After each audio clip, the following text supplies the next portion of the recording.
Saudaraku yang diberkati Tuhan, salam jumpa kembali dalam program Inspirasi Hidup Kristian. Dongeng tentang permusuhan anjing dan kucing. Konon bermula dari penipuan kucing kepada anjing. Kemarahan dan kebencian anjing kepada kucing tidak bisa lagi dilukiskan. Karena itu, sangat melukai persahabatan di antara mereka sejak lahir.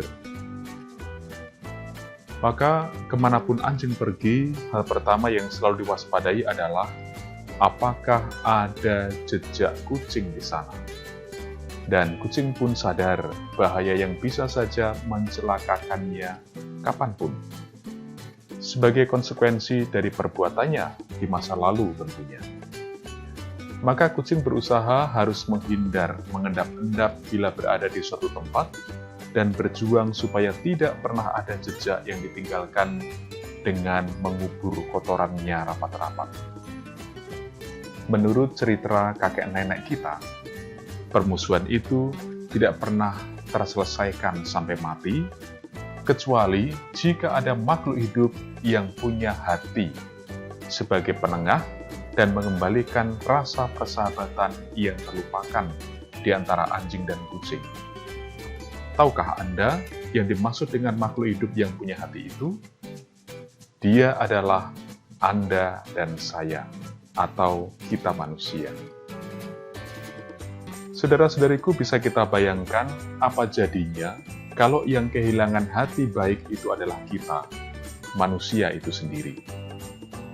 Kalau hati baik dalam diri manusia sudah rusak dan hancur, dari manakah kira-kira akan didapat atau dipulihkan kembali? Ketika pertikaian terjadi di antara manusia, sebenarnya menjadi sinyal kuat bahwa sudah mulai rusak atau terlukanya hati yang baik itu. Sayangnya, tidak banyak orang mau peduli untuk menjaga hati baik supaya tetap bertahan kualitasnya. Melainkan banyak orang lebih suka memakai pikiran cerdasnya karena memang dirasa lebih praktis dan cepat, walau sebenarnya tidak pernah menyelesaikan situasi buruk yang sedang terjadi, bahkan malah bisa berkepanjangan. Dan itulah yang terjadi pada kisah perseteruan dua bersaudara, yaitu Esau dan Yakub dalam Kejadian pasal 27. Saudara-saudariku, tetapi bagi kita sebenarnya ada cara lain yang lebih tepat, bahkan pelan-pelan bisa membantu kita memulihkan atau menyembuhkan kembali kekuatan hati baik yang mulai rusak. Sama seperti solusi di atas, yaitu ketika ada seseorang yang berhati baik dan rela menjadi kurban untuk pendamaian antar manusia. Seseorang itu tidak lain adalah Kristus yang telah mati di salib. Tidak hanya berhati baik, tetapi ia punya tempat cukup luas di hatinya yang bernama kasih.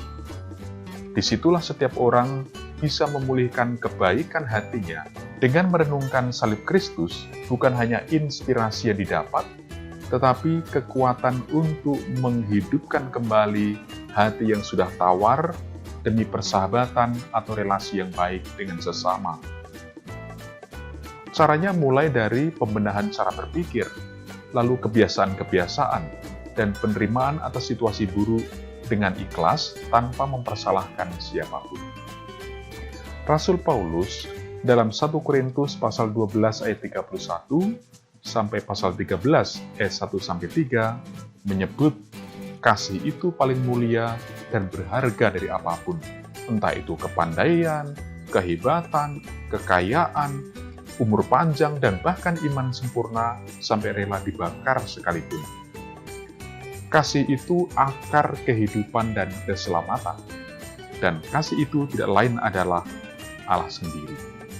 Izinkan kasih tinggal dan menguasai hidup Anda, maka disitulah Anda berjumpa dengan Allah di sepanjang hidup. Tuhan memberkati.